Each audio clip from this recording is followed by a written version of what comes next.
மக்களுக்கு அதிகமாக இருக்கு. அந்த புகைப்படம் திமுக எதிர்ப்பா மாறுமா? அதுக்கான வாய்ப்பு இருக்கு. இல்லை, நாங்கள் தெளிவாக நேற்று அதுக்கான கம்ப்ளீட் டீட்டெயில் உங்களுக்கு சொல்லிட்டேன். எனக்கு அவார்டு ஃபங்க்ஷனில் பெண் ஆளுமை அப்படின்னு அரசியல் ரீதியாக எனக்கு அந்த அவார்டு கொடுத்தாங்க. அப்போது சுதீஷ் அது பேசுகிறப்போ ஏற்கனவே பெண் ஆளுமையாக அரசியலில் இருந்தவர்கள் அம்மையார் ஜெயலலிதா அவர்கள், இன்றைக்கு அவங்க பொதுச் செயலாளராக இருந்தாங்க. இன்னைக்கு என் சகோதரி தேமுதிகவின் பொதுச் செயலாளராக இவங்களும் பல சவால்களை சந்தித்து ஆளுமை மிக்க ஒரு தலைவராக வராங்க அப்படின்னு ரெண்டு பேரையும் ஒப்பிட்டு பேசுகிறாங்க. மறுநாள் பார்த்தா நாங்கள் ரெண்டு பேரும் இப்படி கை காட்டுற மாதிரி சோஷியல் மீடியாவில் ஃபோட்டோஸ் எல்லா இடத்துலையும் பகிரப்பட்டது. அதை எடுத்து சுதீஷ் அவருடைய ஃபேஸ்புக் பேஜில் பகிர்ந்தார். அதுதானே ஒழிய வேற ஒன்று. இதுதான் நான் மறுபடியும் உங்ககிட்ட சொல்கிறேன்.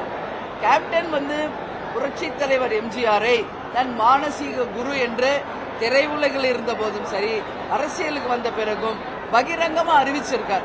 அதனால தான் ஜானகி அம்மா எம்ஜிஆர் பயன்படுத்திய பிரச்சார வாகனம் இன்னைக்கு கேப்டன் கையில் கொடுத்து 2005 நாங்கள் கட்சி ஆரம்பிக்கும் போது அந்த வாகனத்தில் தான் தலைவர் அவர்கள் மாநாட்டுக்கு வந்தார். அந்த வண்டியினுடைய நம்பர் 2005, கட்சி ஆரம்பிச்சது 2005. அதுதான் கேப்டன் சொல்வார், இது எழுதப்பட்டது, இதை யாராலும் தடுக்க முடியாதுன்னு அப்போ கேப்டன் மாநாட்டில் சொன்னார்.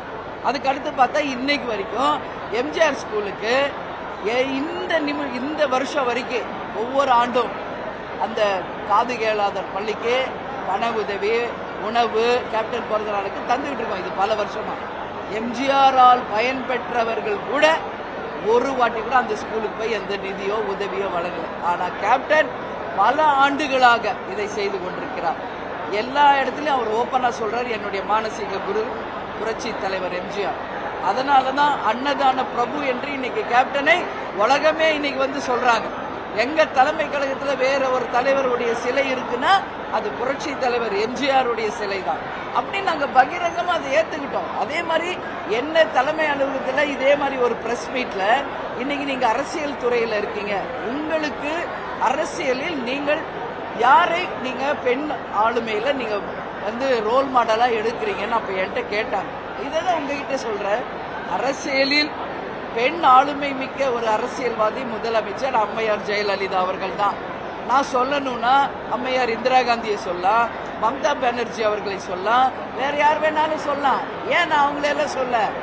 அவங்களும் வடநாட்டுக்காரர்கள். அவங்க பிரைம் மினிஸ்டரா ஒருத்தர் சிஎம்மா இருக்காங்க. அவங்களுக்கு நம்மளுக்கு ஸ்ட்ரைட் எந்த ரிலேஷனும் இல்லை, லிங்க்கும் இல்லை. ஆனால் நாம் வாழ்ந்த காலத்தில் சமகாலத்தில் அம்மையார் ஜெயலலிதா அவர்கள் கட்சியையும் ஆட்சியும் கட்டுக்கோப்போட சீரும் சிறப்புமாக ஆளுமை மிக்க பெண் முதல்வராக அவங்க ஆட்சி செய்தாங்க. எனவே என் அரசியல் வாழ்க்கையில் என்னுடைய ரோல் மாடல் செல்வி அம்மையார் ஜெயலலிதா அவர்கள் தான் அப்படின்னு எப்போவோ நான் பொதுச் செயலாளராக பதவியேற்ற அன்னைக்கு பிரஸ் மீட்ல சொல்லியிருக்கேன். அதனால தான் அந்த போட்டோஸ் கம்பேரிசன் வந்தது. அதனால இதை நாங்க விரும்பி போடல, இது சோசியல் மீடியால வந்தது.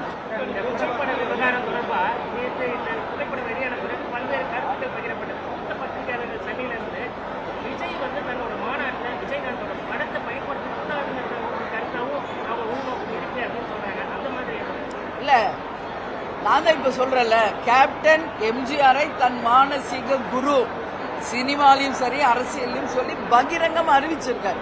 அது மாதிரி அறிவிக்கிட்டோம். எங்கள் அரசியலில் வரலாற்றில் எங்கள் அரசியல் முன்னுதாரணம் கேப்டன் தான், அவர் தான் எங்க மானசீக குரு அப்படின்னு யார் வேணாலும் அறிவிக்கட்டும். அதுக்கப்புறம் புகைப்படம் போடலாமா வேணாமான்னு கேட்கட்டும். எங்க மானசீக குரு கேப்டன் தான் சொல்லிட்டு அவங்க தாராளமா படம் போட்டுக்கலாம். புரியுதுங்களா? ஆனா எதுவும் சொல்ல மாட்டாங்க, எதுவும் பேச மாட்டாங்க. ஆனா அவங்க பேனரு போஸ்டர் மட்டும் சமூக வலைதளத்தில் பயன்படுத்துவதை நாங்க இல்ல, எங்கள் கடைக்கோடி நிர்வாகிகள் தொண்டர்கள் ஏற்றுக்கொள்ள மாட்டாங்க. இன்னைக்கு நாங்க அரசியல் கட்சி, அவங்க ஒரு அரசியல் கட்சின்றப்போ கேப்டனை மானசீக குருன்னு அறிவிக்கிட்டோம், நான் போடுங்கன்னு சொல்றேன். ஆமா, அதே தான் கூட்டணின்னு வரும்போது கூட்டணியில தலைவர் படத்தை பயன்படுத்திக்கலாம் நான் அன்னைக்கே சொல்றேன். கூட்டணின்னு வரும்போது கேப்டன் படத்தை பயன்படுத்திக்கலாம். இல்ல தனி கட்சியா நீங்க பயன்படுத்தணுமா? எங்கள் அரசியல் குரு கேப்டன் தான், அவர் தான் என்னுடைய மானசீக குரு, அவர் தான் எங்க ரோல் மாடல்னு அறிவிக்கிட்டோம்.